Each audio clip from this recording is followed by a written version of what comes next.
Latest updates ఎప్పటికప్పుడు పొందడానికి Big TV WhatsApp channel follow అవ్వండి. లింక్ డిస్క్రిప్షన్ లో ఉంది. ఇప్పుడున్న ప్రచారం ఏంటంటే చంద్రబాబు నాయుడు గారు ఎన్డీఏ కూటమిలో ఉన్నారు కాబట్టి, అంటే బీజేపీకి వెరీ క్లోజ్గా ఉన్నారు కాబట్టి, అవును, జగన్మోహన్ రెడ్డి గారి మీద ఉన్న పాత కేసులు, సిబిఐ కేసులు ఏవైతే ఉన్నాయో ఆల్రెడీ విచారణ జరుగుతుంది. ఆ కేసుల్లో ఆయన బెయిల్ రద్దు చేసి మళ్ళీ జైలుకు పంపిస్తారు అనేది ఒక ప్రచారం జరుగుతుంది. ఏది టీడీపీ వైపు నుంచి, టీడీపీ సర్కిళ్లలో జరుగుతుంది. సరే, కొంతమంది నేతలు కూడా కామెంట్ చేస్తున్నారు. ఒక వైసీపీ నేతగా, జగన్ అభిమానించే వ్యక్తిగా, ఒకవేళ జగన్మోహన్ రెడ్డి జైలుకి వెళ్తే ఆ పార్టీ పరిస్థితి ఏంటి? వినాశకాలే విపరీత బుద్ధి అని ఒకటి ఉంటుంది. అంటే చావబోయేవాడికి చెవులు వినపడమంటారు. ఎప్పుడు ఏ ప్రజలైతే మిమ్మల్ని మీరు ఎందుకు వస్తున్నారు ప్రజానీకంలోకి, ఏవండి నేను నారా బాబుని, ఏవండి నేను లోకేష్ బాబుని, ఏవండి నేను జగన్మోహన్ రెడ్డిని, నేను మీరు మమ్మల్ని గెలిపిస్తే అన్నీ చేస్తా, మీకేం కావాలో ఆకాశం, I can bring the star, కిందకి భూమికి దింపుతాను అని ఎన్నెన్నో వాగ్దానాలు చేసి మీరే ముఖ్యమంత్రులు అవుతున్నారు, మీరే మంత్రులు అవుతున్నారు, మీరే ప్రభుత్వాలు సమకూర్చుకుంటున్నారు. ఇలాంటి వచ్చినప్పుడు మీరు ప్రజలకి ఏం చేయాలి, మనం ఇవన్నీ ఆలోచించకుండా మన ప్రభుత్వంలోకి వచ్చాం కదా, వాడిని వేసేయి, వాడు వచ్చాడు అప్పుడు మన అన్నాడు కదా, వీడిని వేసేయి, బొక్కలో తొక్కాయి, లైఫ్ లాంగ్ పెట్టేసాయి, వ్యవస్థలు మేనేజ్ చేయి, సెంటర్లో మనకు ఉంది కదా అని ఈ ఆంధ్రప్రదేశ్ని కొత్తగా పసిబిడ్డ లాంటి ఆంధ్రప్రదేశ్ అది, మొన్న వచ్చింది అది. దాన్ని ఆఫ్ఘనిస్తాన్లా తయారు చేసేసి జేసీ కన్నీ వైసీ బన్నీ నన్నన్నాడు నిన్నన్నాడు నన్నంట, ఎన్నాళ్ళు ఈ ఆంధ్రప్రదేశ్ని నాశనం చేస్తారు, ఎన్ని సంవత్సరాలకు నాశనం చేస్తారు, ఇప్పుడే నాశనం చేసేయండి. డైరెక్ట్గా ఫేస్ టు ఫేస్ కట్టుకుని చావండి. ఎప్పుడు ప్రజలు బాగుంటారు, ఎప్పుడు ప్రభుత్వాలు బాగుంటాయి. ఈ విమర్శలు లేకుండా, ఈ మోసాలు లేకుండా, ఈ వెన్నుపోట్లు లేకుండా, ఈ డైరెక్ట్ పోట్లు లేకుండా, వ్యవస్థలు మేనేజ్ చేసి జైల్లో పంపించకుండా, ఓన్లీ ప్రజల దగ్గరే కూర్చొని ఎప్పుడు చేస్తారు?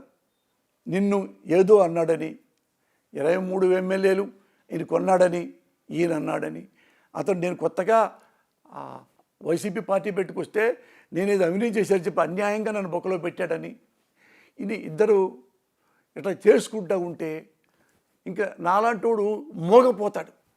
ఓకే, దీనికి అప్పుడున్న ఈ ఆంధ్రప్రదేశ్ ఒక పెద్దలకి నేను కొన్ని చెప్తున్నా, ముఖ్యంగా యువనాయకుడు కాబట్టి నారా లోకేష్కి చెప్తున్నా. నారా లోకేష్, నువ్వు తెలంగాణ ముఖ్యమంత్రి తెలుసా, రేవంత్ రెడ్డి గారు, ఆయన చూసి నేర్చుకో. నువ్వు చాలా గొప్ప నాయకుడు కావాలంటే రెండు ఉంటాయి ఆప్షన్స్. ఒకటి మంచి నాయకుడు, ఒకటి ముఠా నాయకుడు. ముఠా నాయకుడి పక్కన అనుచరులు ఉంటారు, మంచి నాయకుడి దగ్గర సహచరులు ఉంటారు.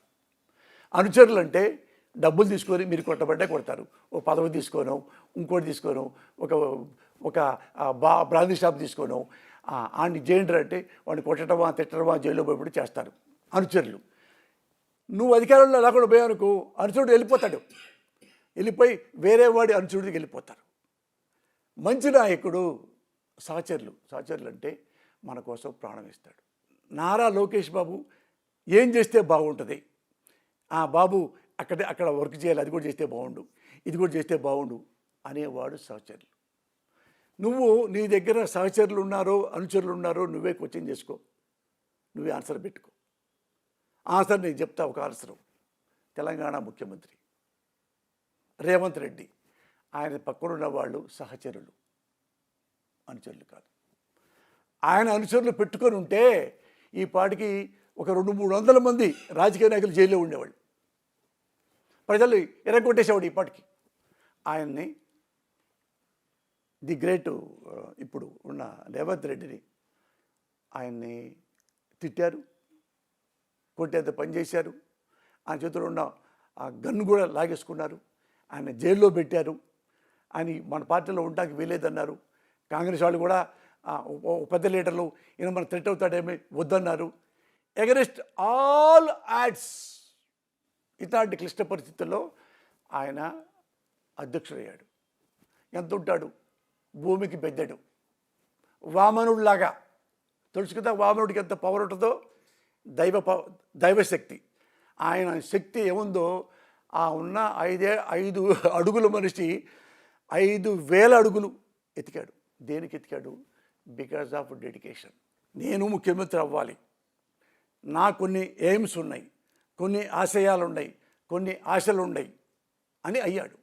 అవి ఏం చేశాడు? రాగానే నన్ను ఎవరు జైల్లోకి పంపించారో వాళ్ళని వేసేయి, నెక్స్ట్ ఈ కేటీఆర్ కేసీఆర్ వీళ్ళందరూ మళ్ళీ రాకుండా ఏదో వంక పెట్టేసి బొక్కలో పడేయండి, బీజేపీ వాళ్ళని ఎక్కడ పడేసి బొక్కలో పడేయండి, నేనే ఒక్కడు ఉండాలా.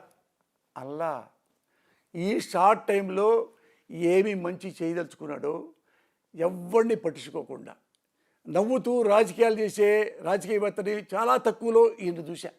అన్నీ చూస్తాను నేను. చూస్తే అతను నిన్ను బాగా తిట్టారనగానే నవ్వుతూనే సమాధానం చెప్తాడు. సీరియస్ ఇష్యూ ఉంటేనే సీరియస్గా మాట్లాడతాడు. ఇక్కడ ఇతను ఈ షార్ట్ టైంలో ఇందులో ఏముందంటే, ఈ కాంగ్రెస్ ఎప్పుడు తెలుసుగా మీకు, రకరకాలు చాలా గ్రూపులు ఉంటాయి.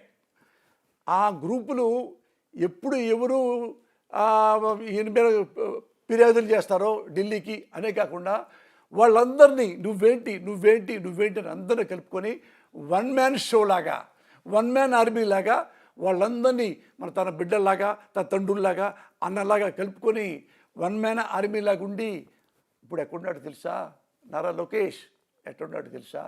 జాతీయ స్థాయిలో ఒక ముఖ్య నాయకుడు అయ్యాడు కాంగ్రెస్ పార్టీలో. ఎందుకు తెలుసా?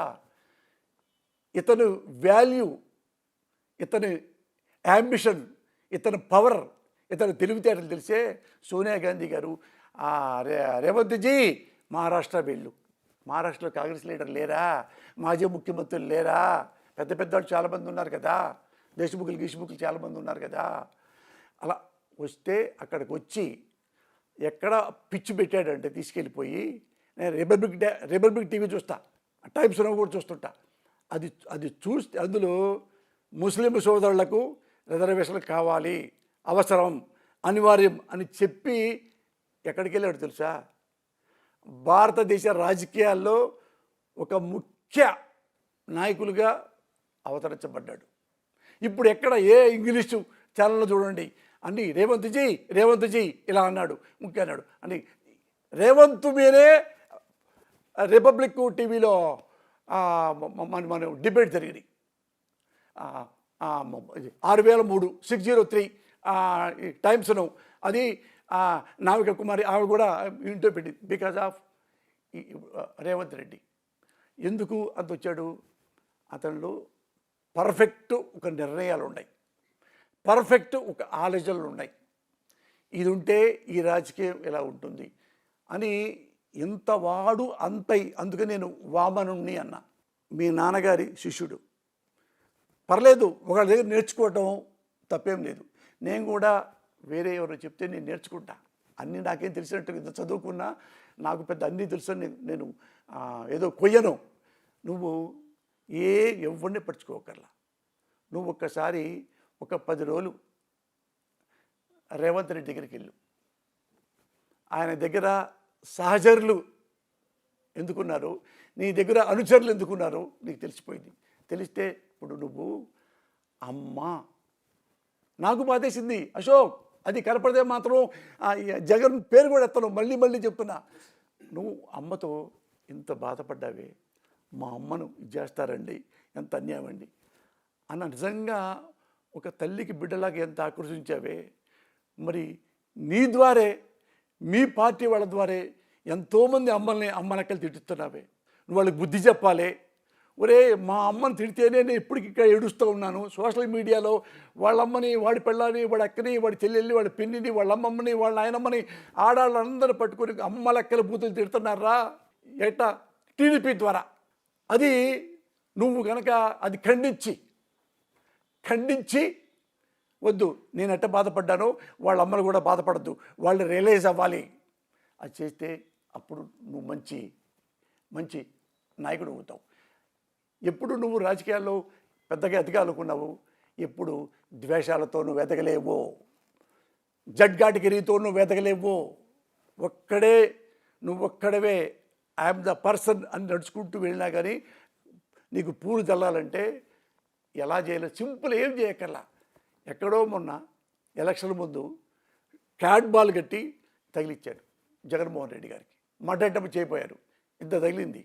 నువ్వు వెంటనే హాస్పిటల్కి వెళ్ళి, నువ్వు వెంటనే ఆయన దగ్గరికి వెళ్ళి, అన్నా ఏం జరిగింది నీకు, ఖండిస్తున్నా ఇది, అది నాకైనా మా నాన్నకైనా నాకైనా మా కుటుంబానికైనా ఈయన కుటుంబానికైనా తప్ప అని ఉంటే నీ దగ్గర నువ్వు ముఠా నాయకుడు కాదు, మంచి నాయకుడివి, నీ దగ్గర సహచరులు ఉంటారు.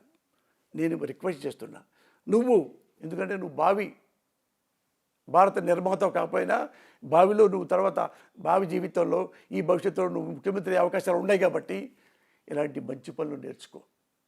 నాలాంటి వాడు కూడా ఇంట్లో కూర్చొని కూడా నిన్ను అప్రిషియేట్ చేస్తాడు. అంతే తప్ప పోసాని ఇక్కడ కూర్చున్నాడు, వాడు ఎవడో చెప్పాడు, ఈడు TV5 వాడు ఉన్నాడు, అలాంటి వాళ్ళని నువ్వు ఎలా కొండ మీద కూర్చోబెట్టి అతన్ని దాన్ని చైర్మన్ చేసావంటే అది ఎంతో దురదృష్టం. నో ప్రాబ్లం, ప్రతి బియ్యంలో కూడా ఎక్కడెక్కడ రాళ్ళు ఉంటాయి, అది రాయి అనుకుంటా, వాళ్ళు రాయి కాదు గులకరాయి. అలాంటి వాళ్ళని కానీ చూసుకో, నువ్వు ఎవరు మంచివాళ్ళు ఎవరు చెడ్డవాళ్ళు, ఎవరు నీకు ప్రమాదకారో. నేను ప్రమాదకారినా మీకు అంటే నన్ను చంపేయండి.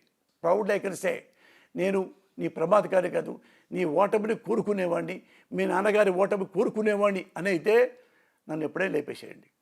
నన్ను ఎప్పుడు లేరు. ఏ పొరపాటు చేస్తే అవే మాట్లాడతా, అది ఎవరైనా మాట్లాడతా.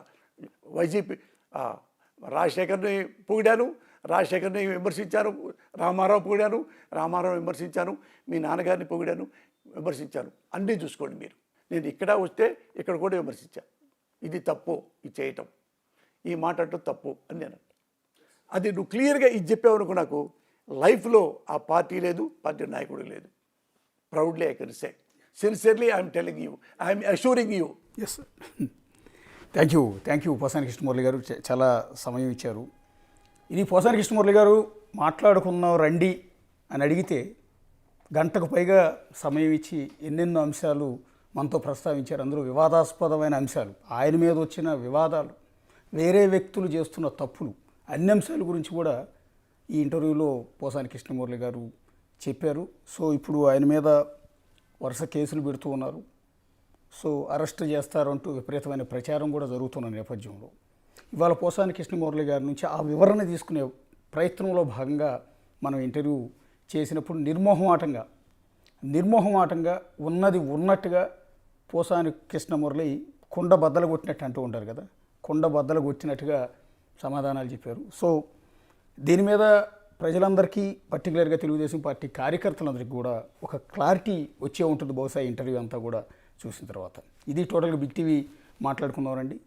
మరో ముఖ్యమైన నేతతో మరోసారి మళ్ళీ కలుద్దాం. అంతవరకు నమస్కారం. For more videos like this, subscribe Big TV channel.